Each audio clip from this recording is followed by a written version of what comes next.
Aloha mga kayamyam, at ito na nga guys, check natin ang ating CCTV guys bago matulog. Ganito ang aking ginagawa every night mga kayamyam. Kasi ang aking mga anak minsan, itong aming pintuan sa may kusina is laging nakakalimutan nilang isara sa gabi. So ayan, pag nakakalimutan nilang isara yan guys, hindi ako natutulog magdamag. Alas 6 na, as in talaga. Kaya pag nagtatrabaho ako kinabukasan, parang nalalata yung aking katawan. So ayan na nga, sa umaga naman mga kayamyam, ito check ulit tayo kung gising na ba sila. Dahil lalo na kapag mayroong pasok. Pag wala namang pasok mga kayamyam, hindi ako nag-check kung gising sila o hindi. Ang lagi ko nang check is yung labas.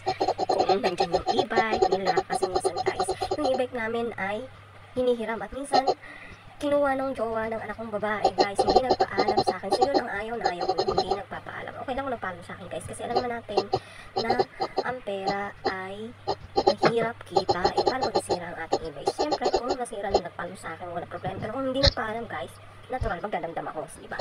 So yan ang nga mga kayamyam. See you in my next vlog. Bye! Just wanna break, no, I'm not gonna give in. Take a last shot, Michael J. Win. No, I'm not a robot, I'm in my own skin. Never get lost when thoughts pull you in. I'm